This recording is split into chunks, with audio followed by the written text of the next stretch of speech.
When it comes to quality sleep, Ashley has you covered with top mattress brands at winning prices and with special financing options available. You can snooze now and pay later. Plus, your mattress purchase helps give the gift of better sleep to children in need and U.S. Special Operations Forces. Visit your local Ashley store or shop online today and make every snooze count. Financing is subject to credit approval. See store or ashley.com for details. Looking to save big on holiday shopping? Xfinity Mobile has you covered. Learn how you can get a free mobile line for up to 2 years with qualifying Xfinity internet plans. Plus, see how you can also get up to $800 off an eligible 5G phone during our Black Friday sale, now through December 5th. Go to Xfinity.com/Black Friday sale, call 1-800-XFINITY, or visit a store today. Restrictions apply. Xfinity Mobile requires Xfinity Internet.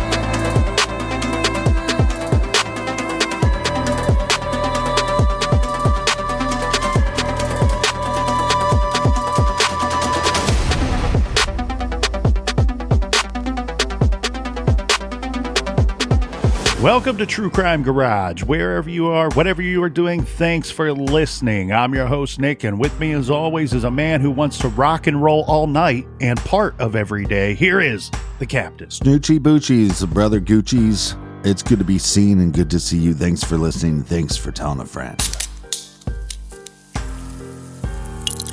This week, we are very happy to be featuring Bulldog Amber Ale by the good folks over at Half Pints Brewing Company. British crystal malts give this beer its distinctly deep amber body and nutty aroma. Like its namesake, Bulldog Amber Ale is tough on the exterior with a soft disposition, so it's a great introduction to our friends and their beers over at Half Pints. Garage grade 3.5 bottle caps out of 5. And here's some of our friends that helped us fill up the fridge this week. First up, a big shout out to Matt in Ovid, Michigan. And I'm probably going to pronounce this wrong, but a big we like your jib to Mike from Tigard, Oregon. Both Matt and Mike helped us fill up the fridge this week. They went to truecrimegarage.com, clicked on the donate button, and that is why we are shouting them out, and we thank you. And that's why we love you. BEERUN, Beer Run. Make sure you go and sign up on our mailing list. And if you're not following us on YouTube, go follow us there as well. And that is enough of the business. All right, everybody, gather around, grab a chair, grab a beer. Let's talk some true crime.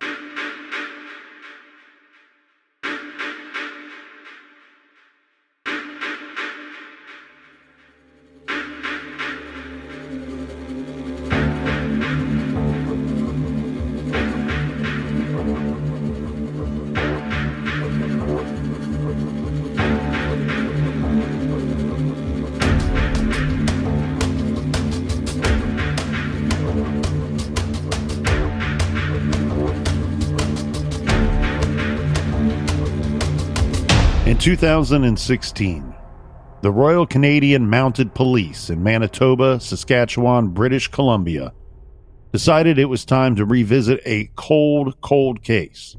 The 1986 homicide that rattled the town of Thompson and haunted its inhabitants ever since.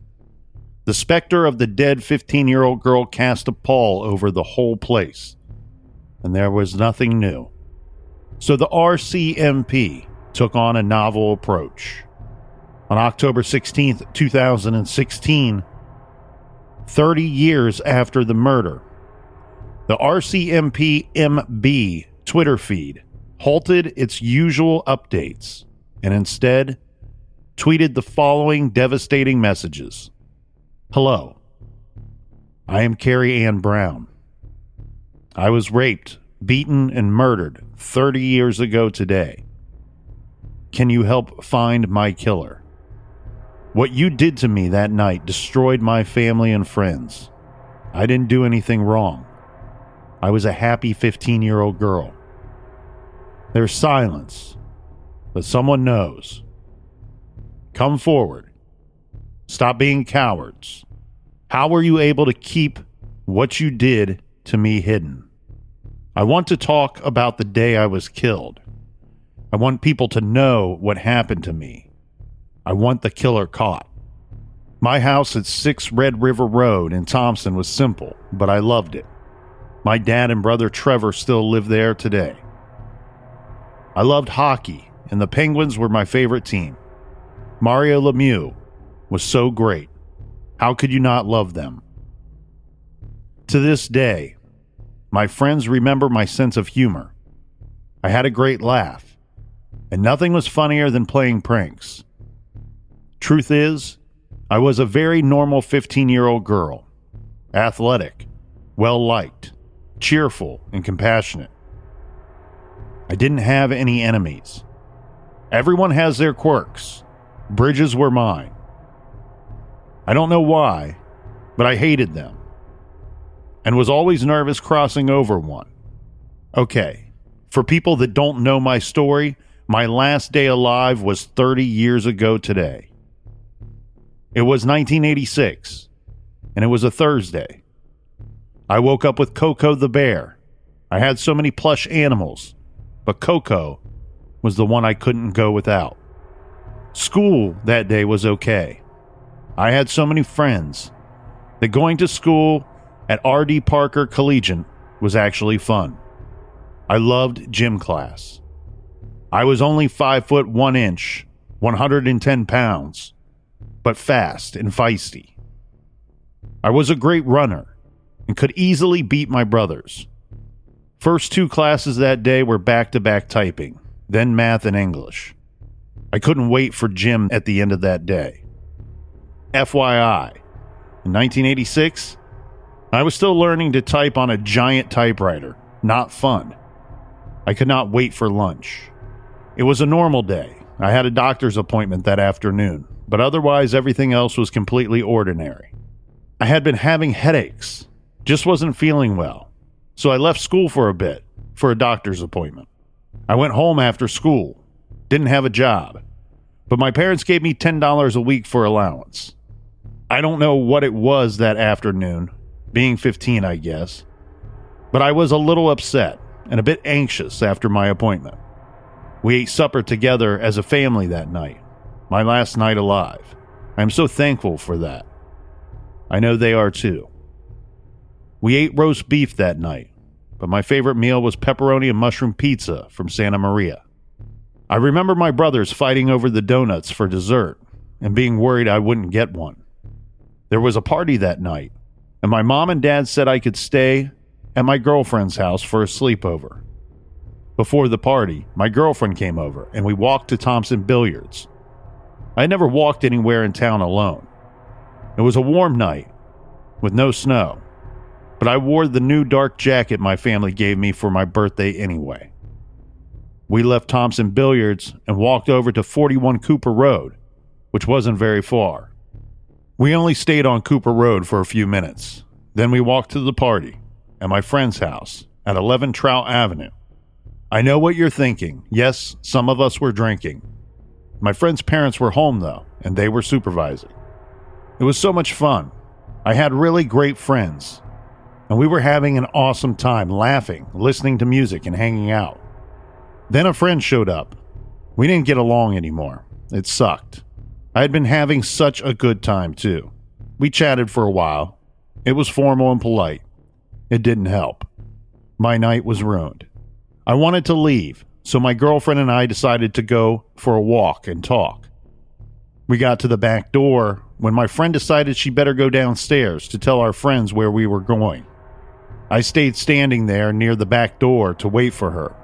My friend's mom was the only other person around. I went outside to wait. That's when it happened. I was strong and put up a fight, but it wasn't enough. This is the unsolved case of Kerrie Brown, and this is True Crime Garage.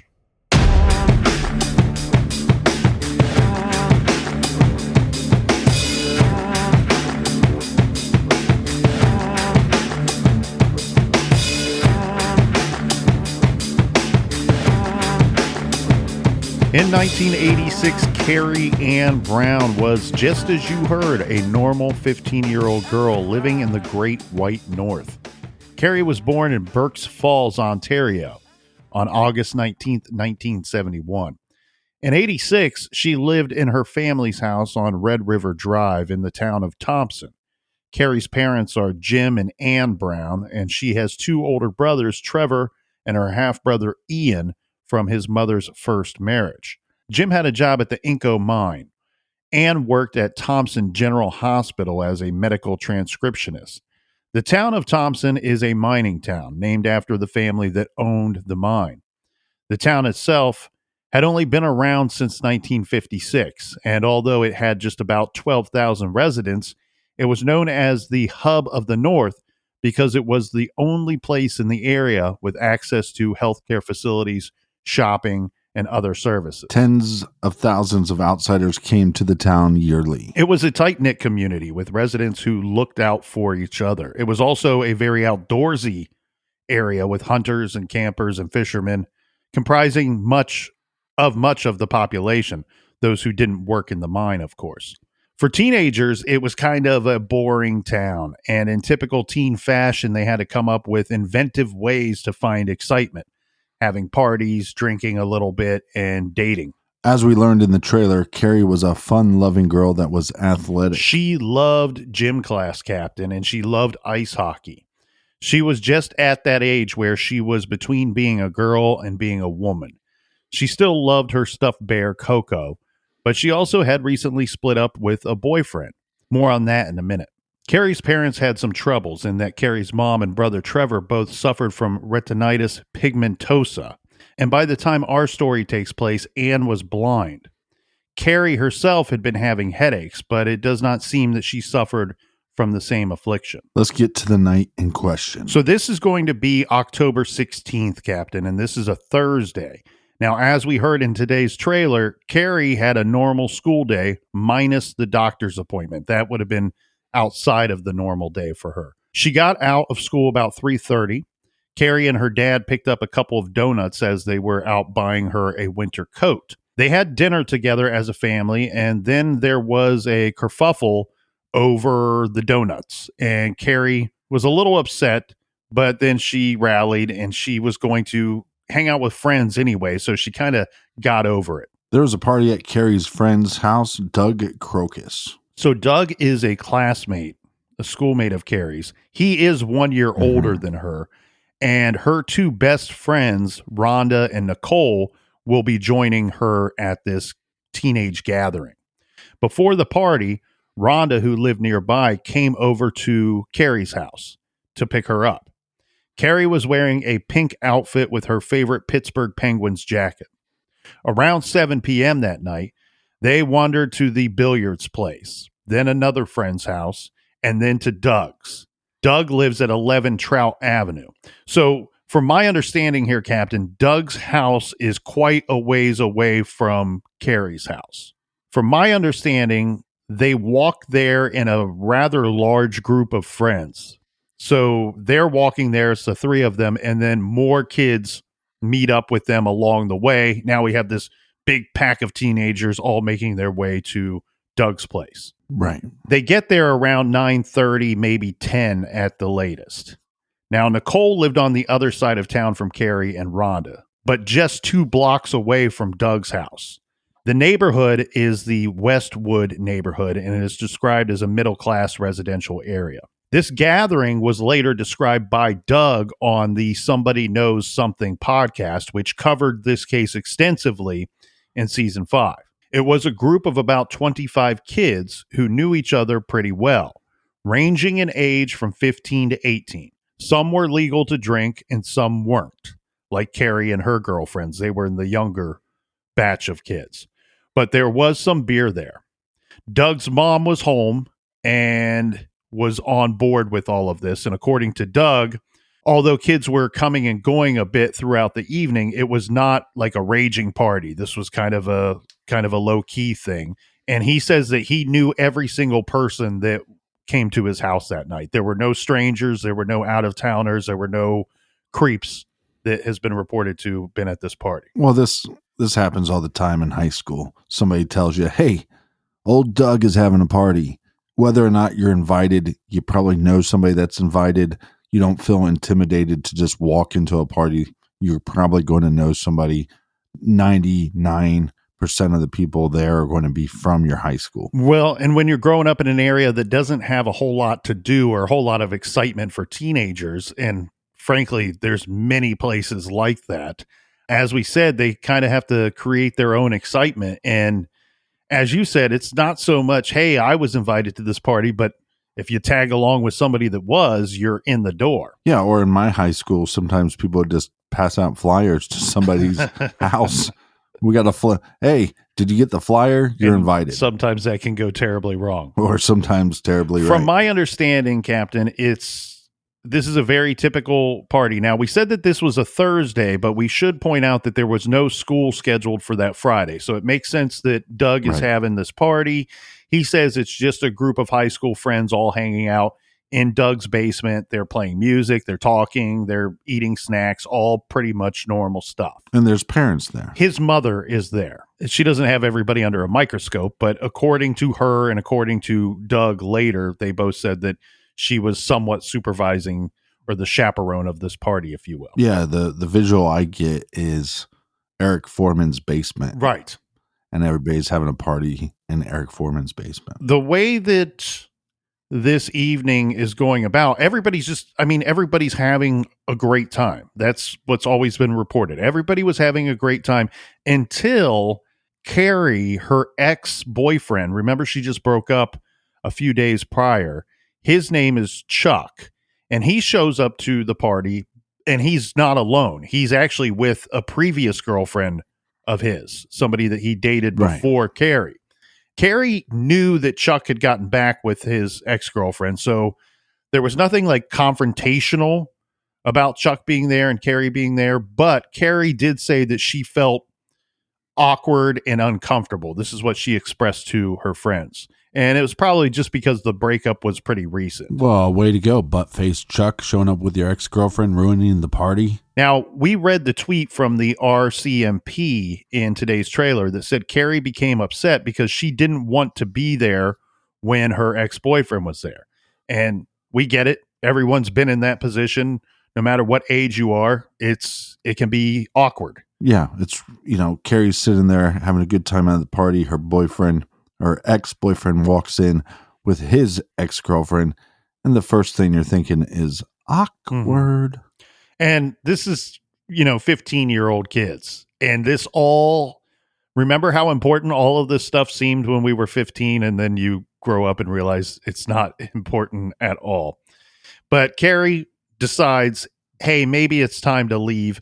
And they have a curfew anyway. She's going to stay the night at her friend's house, but her friend has a curfew and Kerry has a curfew that even when staying at a friend's house that she needs to observe.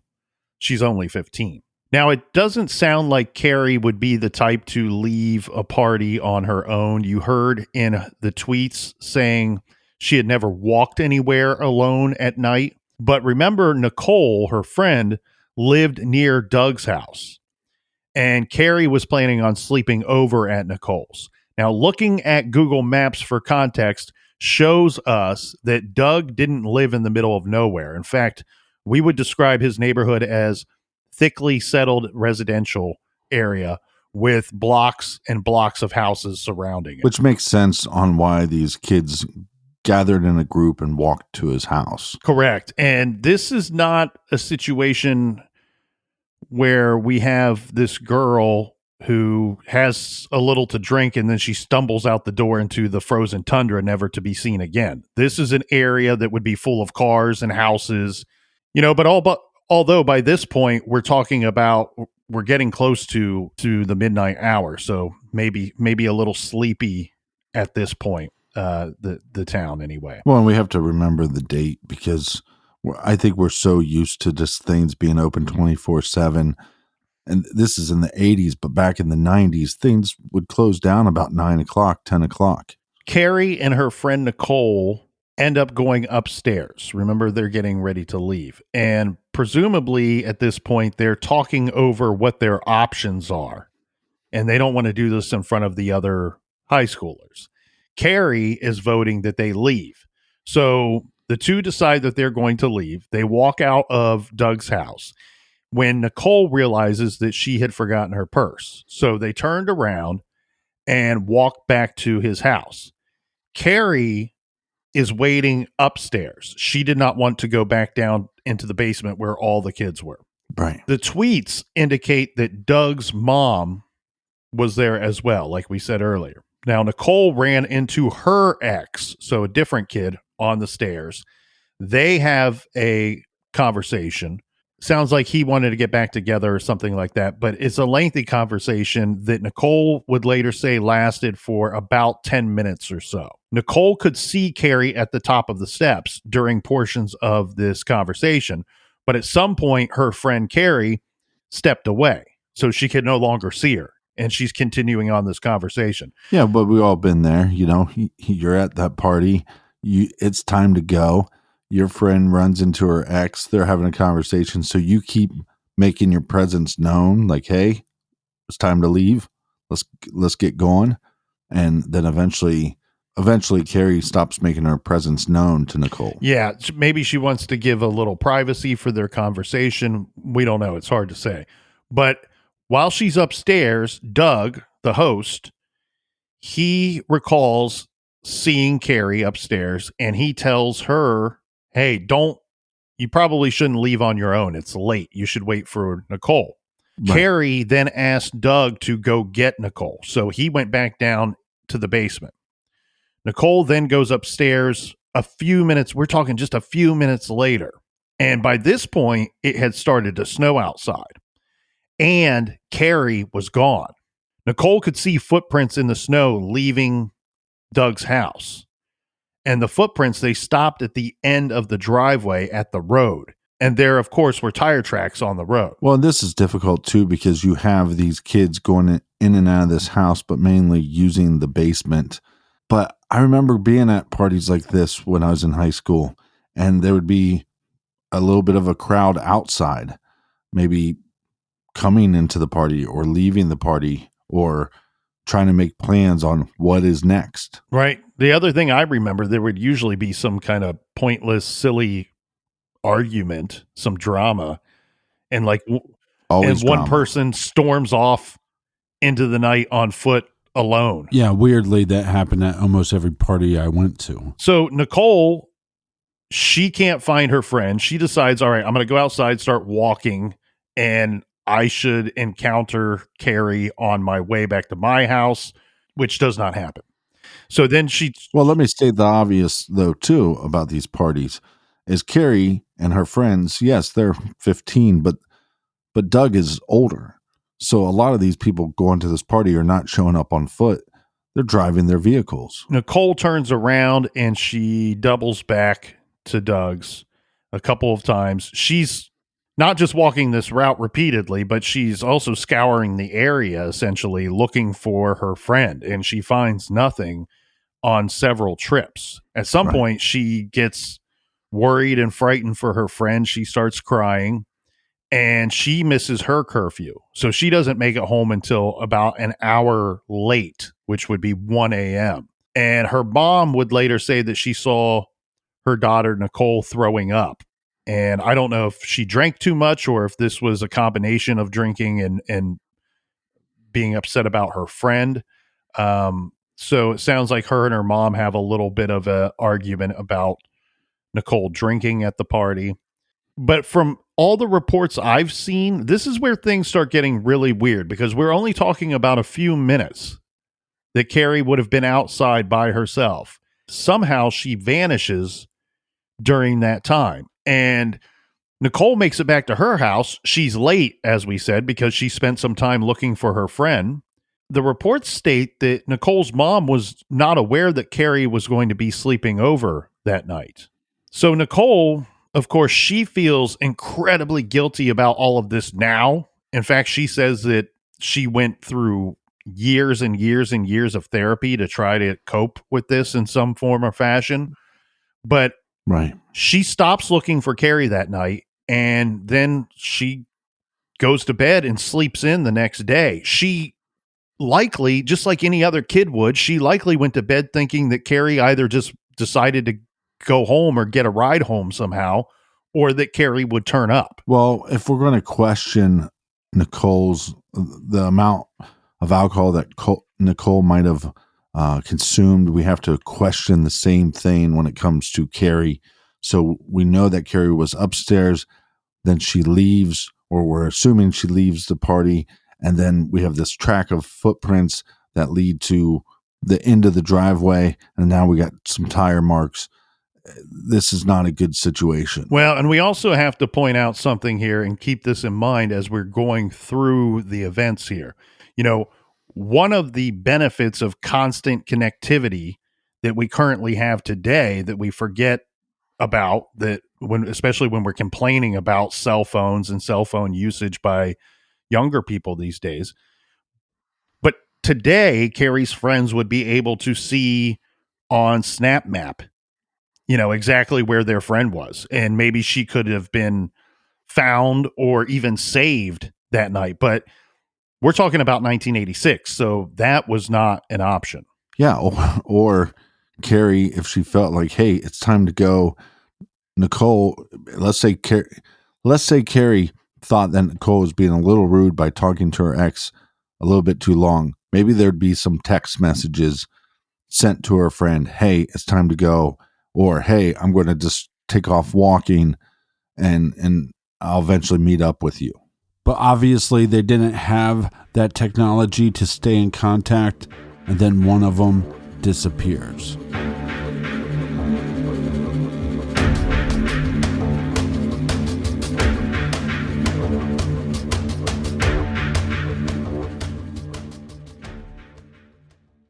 This show is sponsored by BetterHelp. Do you look forward to the holidays? Maybe you struggle with seasonal blues. This time of year can be a lot, and it's natural to feel some sadness or even anxiety about it. But adding something new and positive to your life can counteract some of those feelings. Therapy can be a bright spot, something to look forward to make you feel grounded, and to give you the tools to manage everything going on. If you're thinking of starting therapy, give BetterHelp a try. It's entirely online, designed to be convenient, flexible, and suited to your schedule. Just fill out a brief questionnaire to get matched with a licensed therapist and switch therapists at any time for no additional charge. Find your bright spot this season with BetterHelp. Visit BetterHelp.com/garage today to get 10% off your first month. That's BetterHelp, HELP.com/garage. Looking to save big on holiday shopping? Xfinity Mobile has you covered. Learn how you can get a free mobile line for up to 2 years with qualifying Xfinity internet plans. Plus, see how you can also get up to $800 off an eligible 5G phone during our Black Friday sale, now through December 5th. Go to Xfinity.com/Black Friday sale, call 1-800-XFINITY, or visit a store today. Restrictions apply. Xfinity Mobile requires Xfinity internet. Rosetta Stone is the language learning program with a lasting impact. I've been using their app to learn French, and it's not just about memorizing words, but actually having real conversations. And it's not just French. They offer 25 languages. Right now, Rosetta Stone has an awesome holiday deal, 50% off their lifetime membership. Every language, unlimited access forever. For anyone keen on diving deep into a new language, check out rosettastone.com. It's a game changer.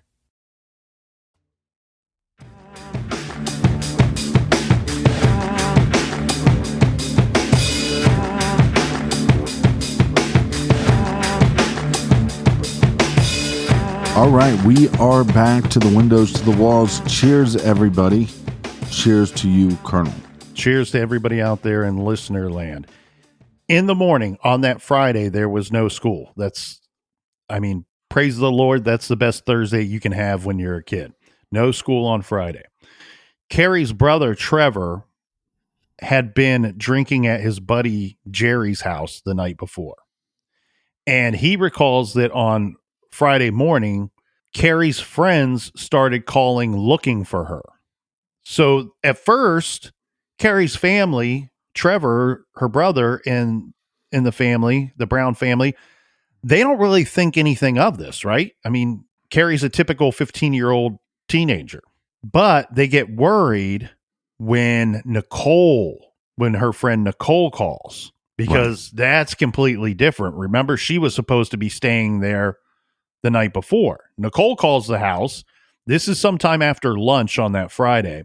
Nicole had to tell them that she lost Kerry the night before, lost track of her.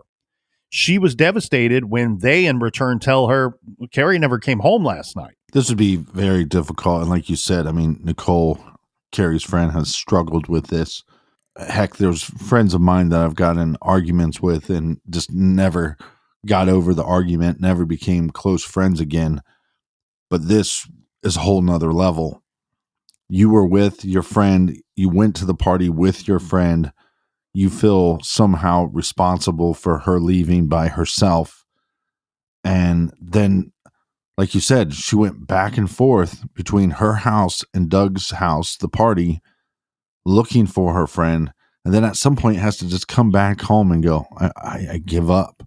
And when she doesn't show up that night, and then I'm sure Nicole called some other people first. Hey, have you seen Kerry? It'd be devastating to have to call Kerry's family. Kerry's brother, Trevor, discussed this very situation with the Thompson Citizen newspaper and said when Nicole called looking for Kerry, they, meaning his family, realized no one knew where Kerry was. She made some phone calls and then she called us back and said, Kerry's lost. We don't know where Kerry is. It was at that point that my parents called the cops, let them know what was going on. They came over, got a picture of Kerry. They created a flyer rather quickly. And he says within a couple of hours, they had a bunch of flyers made, and then they all started distributing them across the town of Thompson. He says, I was at home answering the phone, talking to people that were calling. Once people had started learning that she was missing and that we were looking for her, people wanted to help look for Kerry. And so they did. Lots of people were out looking for her all over the city, but no one found her that day. And he goes on to say that the Kerry's family, the Brown family, they didn't sleep that night. Well, you remember these parties when you're a kid, and it's like maybe at maximum capacity, there was 30 kids there. But throughout the night, there could have been 60, 70 different kids that show up. Like we said, they show up in little groves, little packs, and then leave at different times. So there's a lot of people that you can question that were there that night, there at the time that Kerry was there. And it's also hard to remember when people left.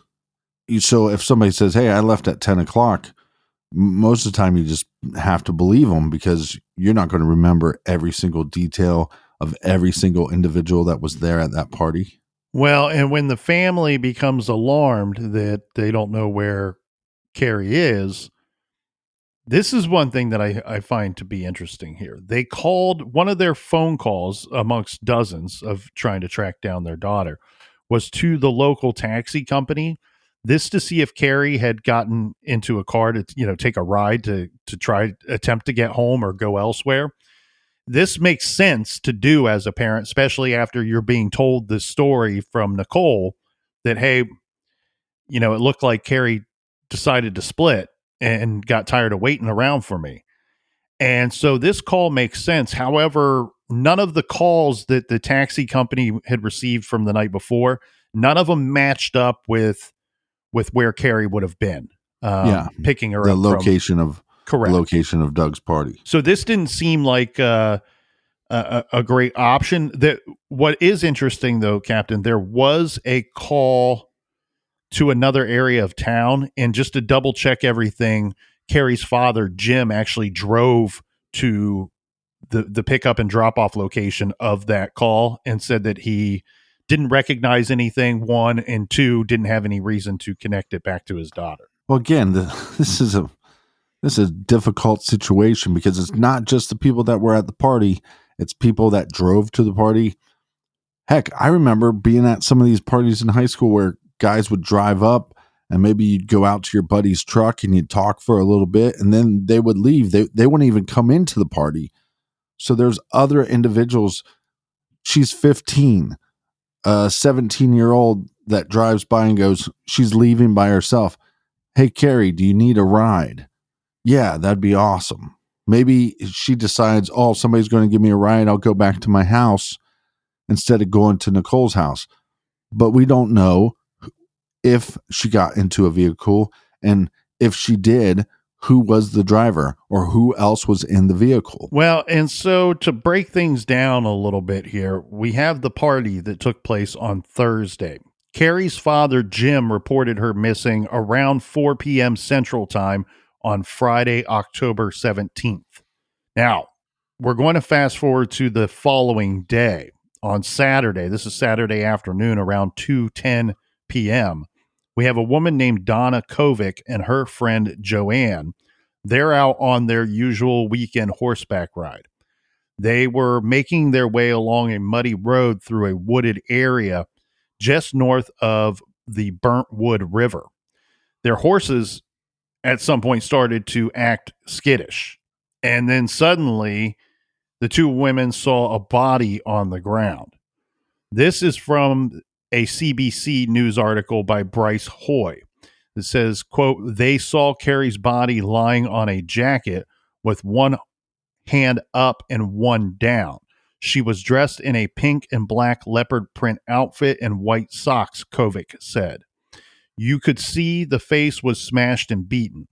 She could also tell that the arm that was up in the air was broken.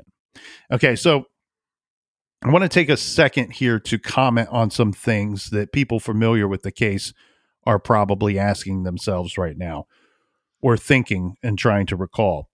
There were a lot of rumors and even some reports that state that Kerry was found nude.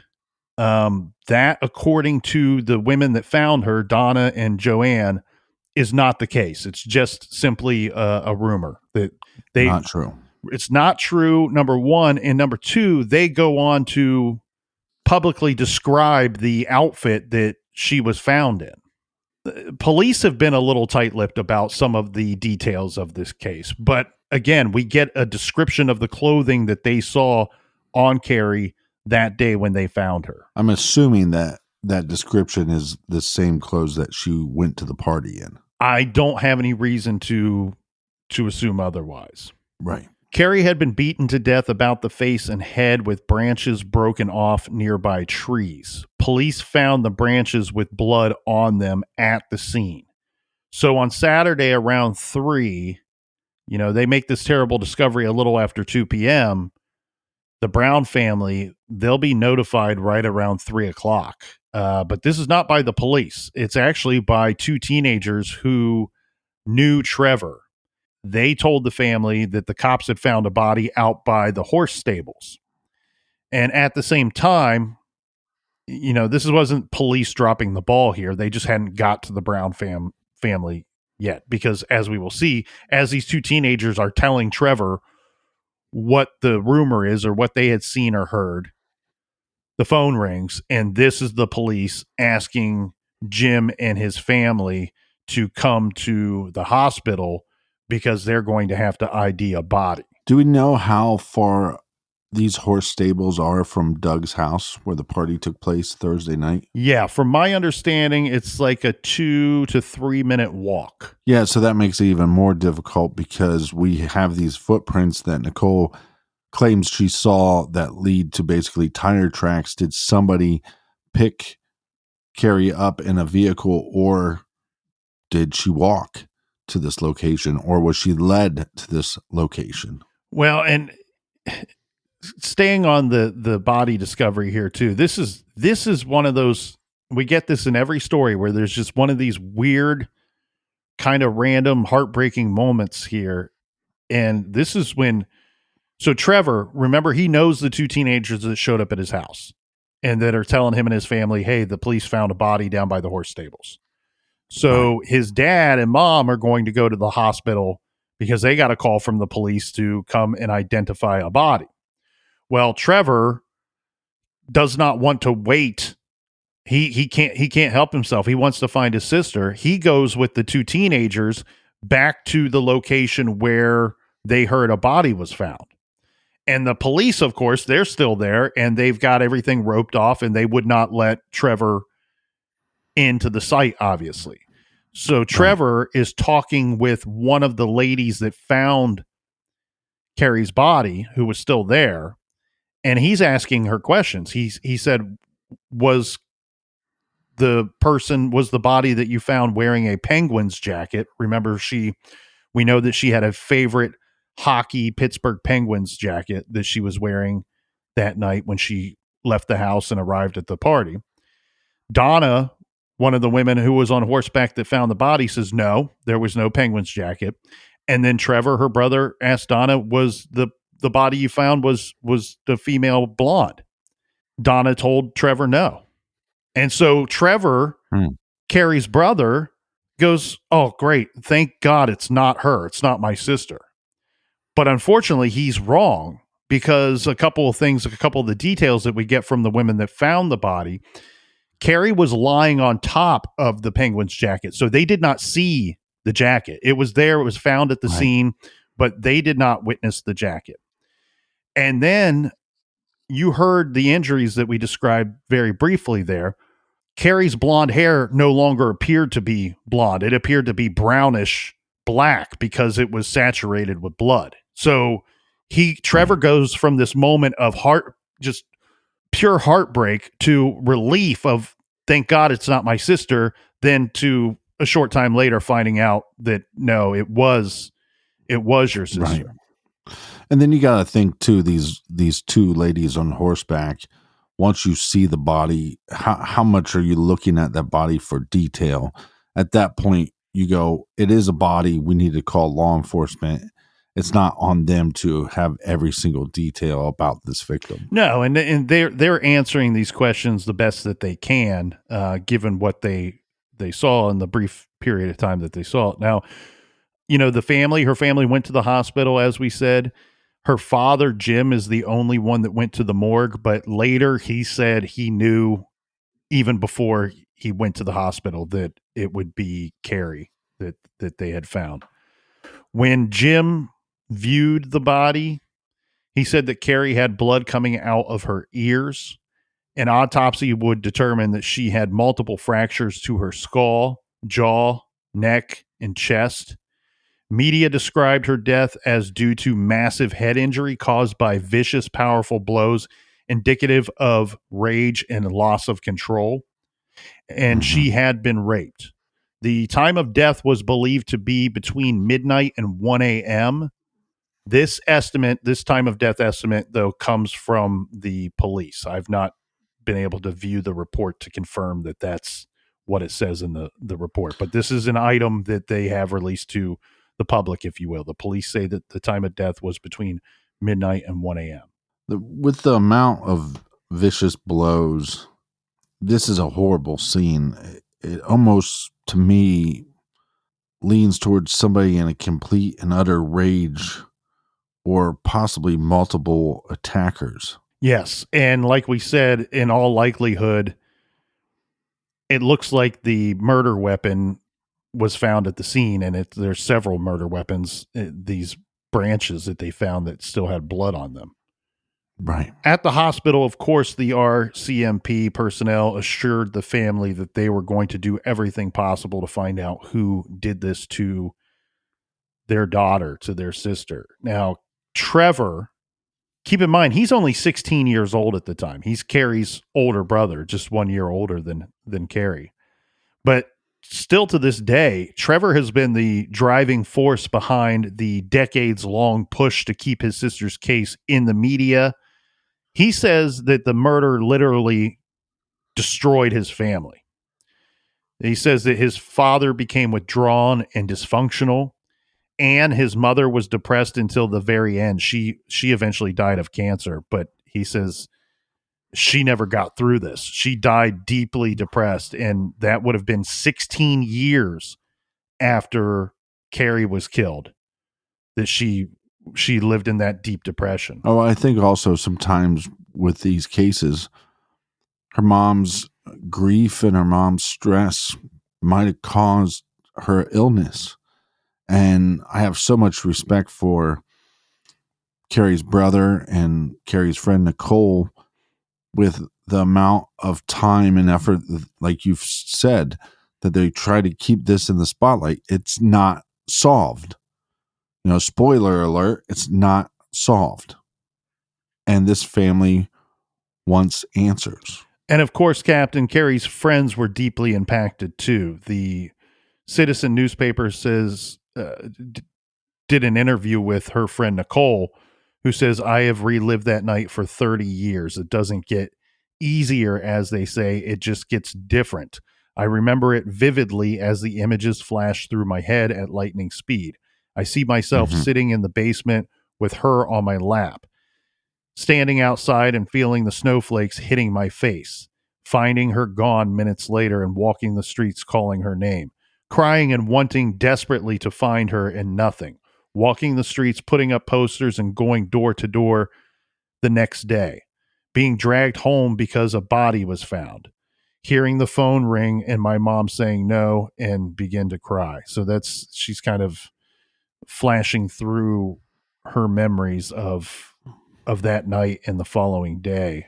This is her friend Nicole that we've talked so much about already. Well, and you also wonder, as far as her friends go and her family goes, especially the brother, like you said, he's 16, but this was a party of a bunch of high school kids.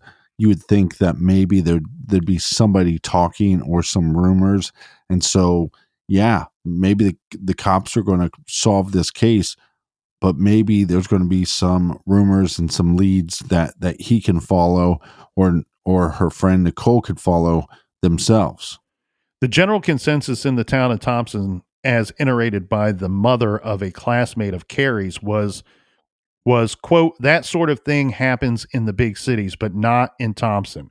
The town had its share of crime, of course, but they were generally of the drunken, disorderly variety, and also petty crimes like theft, burglary, and of course they had some drugs and so on, but not the brutal beating death of a quiet 15-year-old girl. One of my first questions as a law enforcement, if I was working this case, is what drugs and alcohol were at this party? Was it just beer? Was there some type of booze? Was there heavier drugs at this party? All reports are that they had some beer there. And we need to keep in mind too, it's a different time. It's a very different location than where we live. There were persons that were 15 to 18 years old. So the 18-year-olds could legally drink. Well, with such a short and quick timeline, Kerry and her friend Nicole go to this party with a group of teens. They're at the party for a time period. Kerry runs into her ex-boyfriend. She feels uncomfortable, asks her friend Nicole if they can leave. Nicole runs into her ex, talks with him for a little bit. Seems like Kerry lost her patience and decided to just head out on her own. She leaves the party. Nicole, her friend, can't find her. The next day, the family report her missing. And then the following Saturday, they find her body. Such a short time period, a lot of emotions and a lot of questions that we need answers for.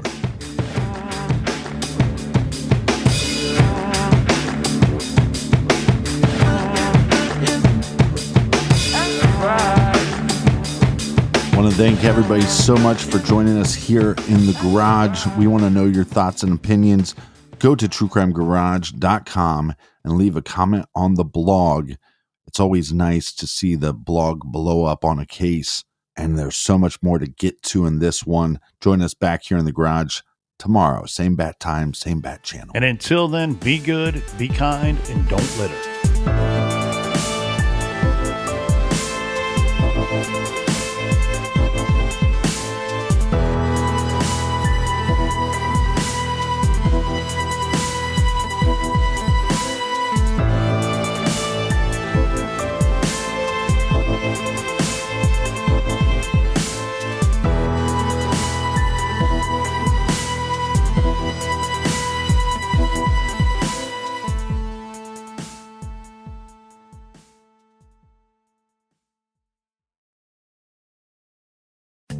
Looking to save big on holiday shopping? Xfinity Mobile has you covered. Learn how you can get a free mobile line for up to 2 years with qualifying Xfinity Internet plans. Plus, see how you can also get up to $800 off an eligible 5G phone during our Black Friday sale, now through December 5th. Go to Xfinity.com/Black Friday sale, call 1-800-XFINITY, or visit a store today. Restrictions apply. Xfinity Mobile requires Xfinity Internet.